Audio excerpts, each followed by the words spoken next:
Hi, Blakely Dunn here.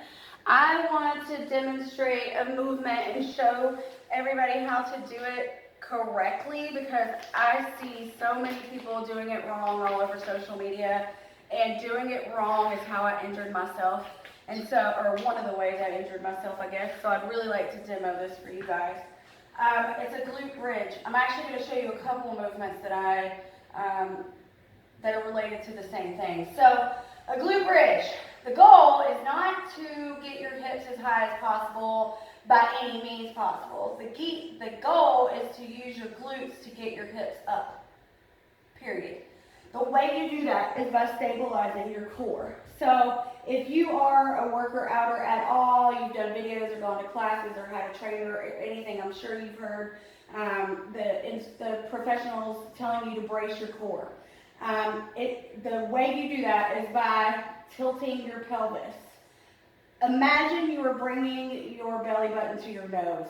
So if you can see here, because I've been working on my posture so much, it's not quite as bad, but see how I can get my hands under my back? This is my relaxed state. Before I begin the glute bridge, I actually tuck my pelvis. I use my abs to flatten my back against the floor. This is called bracing your core. This is the same movement that you do while you're squatting, while you're any move really at all, when you're deadlifting, anything, you're going to brace that core. If you don't feel comfortable doing that movement before anything, like with doing glute bridges or just sitting here talking and holding it like I am now, then you may just want to practice on pelvic tilt and holding like 1, 2, 3, just like that. 1, 2, 3, 4, 5, release. And doing that over and over. But for the purpose of the glute bridge, you tuck that pelvis, brace that core, and then you just raise up. When you're tucking the pelvis, you're putting the movement right here. Whereas if I don't tuck it and I go up, see how I'm going even higher? It's because my lower back is working and my quads are working. My glutes are a little bit, but they're really not the main thing raising my hips. Watch me tuck. See how I'm not going quite as high? And then I can feel all of this is engaged in addition to my abdominals, obviously, and then I come down. And when I first started learning this correct method, I would literally tuck, lift, down, and then I would make sure that I was bracing the core and tucking the pelvis every time before I raised up. Another one, they're like the donkey kickbacks.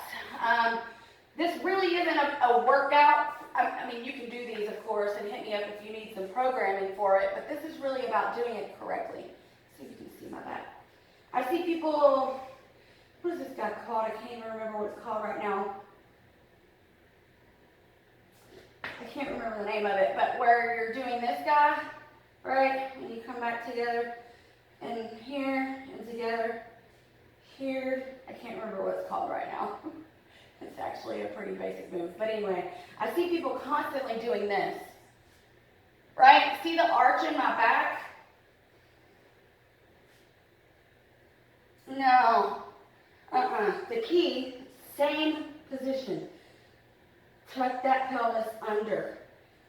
Use your core to hold it there. Belly button to nose. Keep it there. Stabilize the hips. And then take that leg back and that arm out. Right? And then come in. Never letting go of that core. That is the key to that exercise. Glute kickbacks. This one drives me bananas. I see all these Instagram people like, look at my booty, this is how I grow my booty, and they're like this. See that? As if they like, at the club trying to impress somebody. That is in my back, that's not in my pelvis. This is my natural tendency to hang out like this with my back arched. But I'm working on that. So tuck it. Flatten that back. If you're a yogi and you hear flatten your back, that's what that means half the time. Sometimes there's other things, but anyway, you keep that pelvis tucked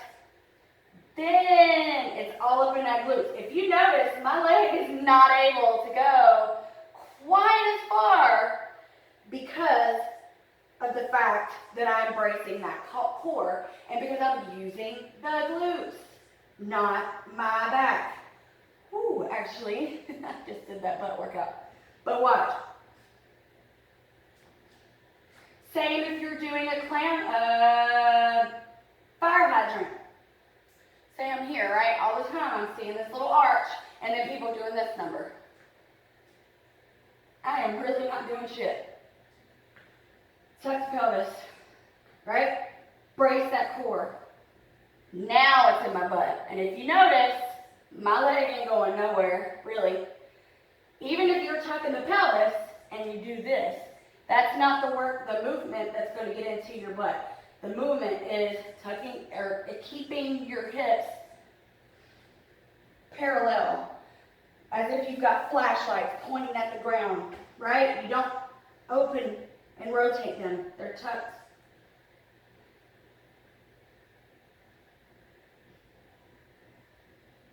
All right, I hope that this helps you in some shape or form with other workouts or other movements that you're doing.